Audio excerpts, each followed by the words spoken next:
Salam, hər vaxtınız xeyir olsun. Bu dəfə yolumuz gözəl Şəkiyədir. Tarixi, təbiəti, mədəniyyəti ilə məşhur olan Şəkiyə ilk dəfə idi ki, gedirəm. Və yol üstü Şamaxı məscidində namaz qıldıq. Allah bütün edilən duaları, ibadətləri qəbul eləsin və yolumuza davam elədik. Çəkilən videolar həddən artıq çoxdur, amma YouTube formatında olmadığına görə bura yerləşdirə bilmədim. Şəkinin təbiətini o qədər çox bəyəndim ki, bir sözlə Şəkiyə hamımız heyran oldu və çox istərəm ki, hamınız görəsiniz. İlk yolumuzu Şəki yaylasından saldıq. Şəki yaylası ən gözəl məkanlardan biridir. Restoranda xüsusi xidmət var, piknik zonası var. İstədiyiniz yeməyi özünüzlə aparıb orada xalça palas sərib otura bilərsiniz. Və yaxud da bisitkalarda otura bilərsiniz. Düzdür, bisitkalar biraz baha idi. 30-100 manat arası adam sayına görə dəyişir. Müxtəlif atraksiyonlar var uşaqlar üçün. Hətta o göldə olan gəzintilər. Yəni bir sözlə çox möhtəşəm bir yerdir. Həqiqətən Şəki yaylası adı kimi onu mütləq görmək lazımdır.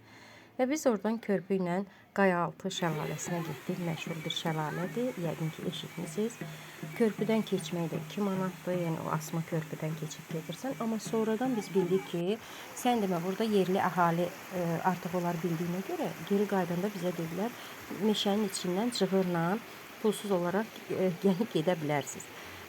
Onu da deyim ki, meşənin içi ilə getmək daha maraqlıdır. Axan çayları görürsünüz. Həmin o cığırla talalarda olan böyürtkənləri, moruqları, daha nələri, yəni təbiətlə canlı ünsiyyətdə olursunuz. Çox maraqlıdır. Və mütləq Şəki yaylasına gedəndə həmin cığırla, meşənin içi ilə gedin şəlaləyə. Orada maşınlar da var, yəni körpü ilə yox, elə maşınla da gedə bilərsiniz. Amma ən maraqlısı yenə də dediyim kimi elə meşənin içindən cığırla getməkdir. Hər addımında bir çay, hər addımda bir göl, şəlalə, yəni Şəki çox maraqlı bir yerdir. Çox gözəl təbiətə malik bir yerdir. Mütləq gedin, uşaqlarınızı aparın, Azərbaycanın gözəl təbiəti ilə tanış eləyin.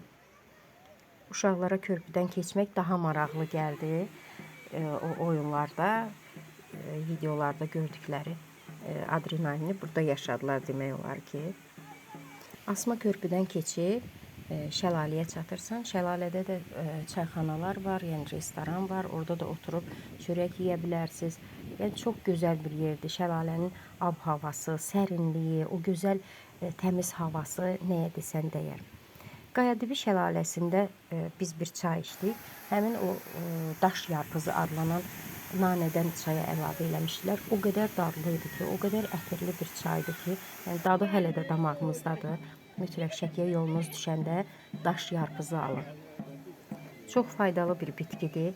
Baş ağrısının, diş ağrısının deyilənə görə dərmandır, insanı fərahlatır, ruhən, mənən çox gözəl rahatlıq verir. Və Şəki haqqında, Şəkinin tarixi haqqında çalışın uşaqlarınıza çox danışın. Coğrafi mövqeyi, relyefi, hansı dağlarla əhatə olunub, hansı çaylar, şəlalələr axır. Yəni bu uşaqlar üçün daha da maraqlı olur. Düzdür, çəkdiyimiz videolarda mən özüm danışmışdım. Amma həmin videolar YouTube formatında olmadığı üçün yerləşdirə bilmədik. Bu da körpünün görüntüsüdür və görünən Qafqaz dağları çox maraqlıdır. Digər videolarda hətta danışmışam. Yenə də qeyd edirəm, həmin videoları bura yerləşdirə bilmədim.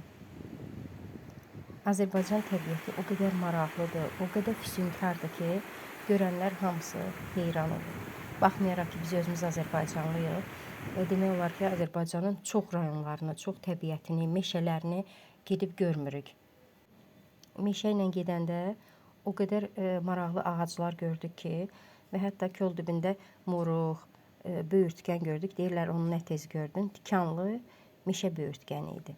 Meşə böyürtkəni xırda olur, üzü tikanlı olur və həmin yetişəndə artıq o üzündəki tikanlar quruyub tökülür. Çox faydalıdır, çox xeyirlidir insan sağlamlığı üçün faydalı bitkilərdən biridir. Ondan hazırlanan çay, mürəbbə, soyuq dəymənin, zökəmin dərmanıdır. Biz günün çox hissəsini Şəki yaylasında keçirdiyimizə görə Şəkinin özünə, şəhərə daxil ola bilmədik. Elə yayla kənarında gəzdik, şəlalələri gəzdik və gedəndə yerli halvaçılardan, halvaçı ağadan halva aldıq. Şəkiyə gələsən, Şəki şirniyyatı almadan geri dönəsən, heç elə şey olar. Müxtəlif halva növləri, paxlavalar vardı, şirin noğullar, Şəki mətbəxinə aid olan şirniyyatlar vardı və son dövrlərdə məşhur olan fıstıqlı, antep fıstıqlı Şəki paxlavası vardı, şokoladlı Şəki paxlavası vardı. Yəni bunlar yenilikdir, qədim Şəki mətbəxinə aid deyil, sonradan improvizasiya olunub, yəni mətbəxə yeni daxil olan şirniyyatlardır. Hamısı çox dadlı idi. Bu neylidir? Həmişə Şəkinin başqa bir halvacıdan, məşhur halvacıdan alıb yeyirdik. Bu da çox dadlı idi. Həqiqətən çox dadlı idi. Reklam deyil, yəni tanımadan, bilmədən almışıq, amma halallıqla hazırlanmış şirniyyatlar idi. Bu da Şəkinin məşhur fındıqlı halvasıdır. Buna bəzi yerlərdə fındıqlı şirni də deyirlər. Yəni fərqli adlarla ola bilər, tanıyasınız. Çox dadlı idi. Bu da bizim Şəki gəzintimiz. İstədim bu videoda itməsin, burada qalsın.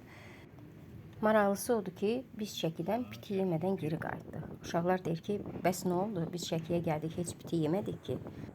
O da qalsın gələn səfərə. Sağ olun, sağlıqla qalın.